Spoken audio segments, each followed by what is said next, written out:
సన్నవడ్లకు bonus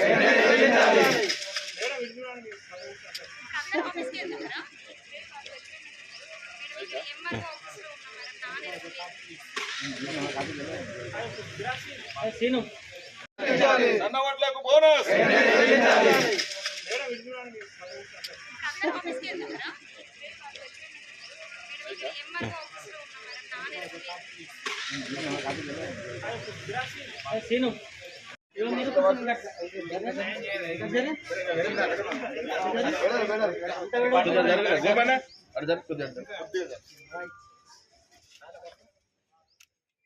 జిల్లా దండపల్లి తహసీల్దార్ కార్యాలయంలో వచ్చినటువంటి రైతులందరికీ ధన్యవాదాలు తెలియజేస్తూ మా సమస్య ఒకటే, ఏ ప్రభుత్వం వచ్చినా రైతు పక్షపాతిని, ప్రజలే మన రైతులే దేశానికి వెన్నెముకని చెప్పుకొని అధికారంకి వస్తున్నారు.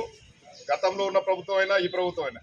అయితే ఇప్పుడున్నటువంటి ప్రభుత్వం ఏదైతుందో సన్నవడ్లు సాగు చేస్తే ప్రభుత్వమే కొనుగోలు చేసి మరి రైతులకు వాళ్ళ ఎలక్షన్ మేనిఫెస్టోలో పెట్టిన విధంగా 500 క్వింటాలకు 500 బోనస్ ఇస్తామని చెప్పేసి కొనుగోలు సెంటర్లు ప్రత్యేకంగా పెట్టడం జరిగింది.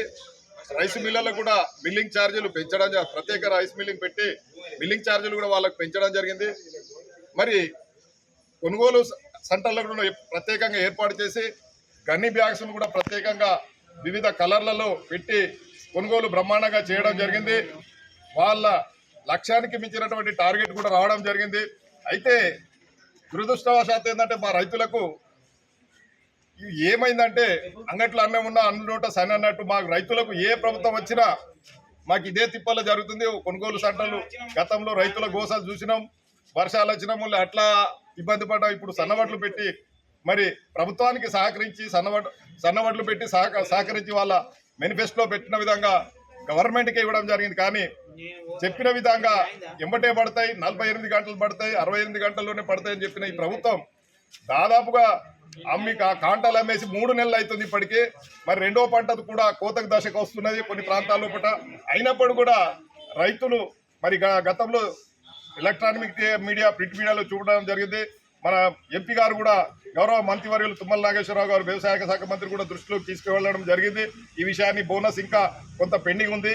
మరి అది ఇచ్చినట్టయితే ఎమ్మటే విడుదల చేసినట్టే రైతులకు ఉపయోగకరంగా ఉంటుందని చెప్పడం జరిగింది. కానీ మరి ఇప్పుడున్న ప్రభుత్వం నిమ్మకు నీరెత్తినట్టుగా మరి రైతు పక్షపాతి ప్రభుత్వం, రైతులు ఒకవైపు గోసలు, మరి ఒకవైపు కూలీలు ఇవ్వలేక పెట్టిన ఫర్టిలైజర్స్ తీసుకొచ్చిన ఫర్టిలైజర్ షాపుల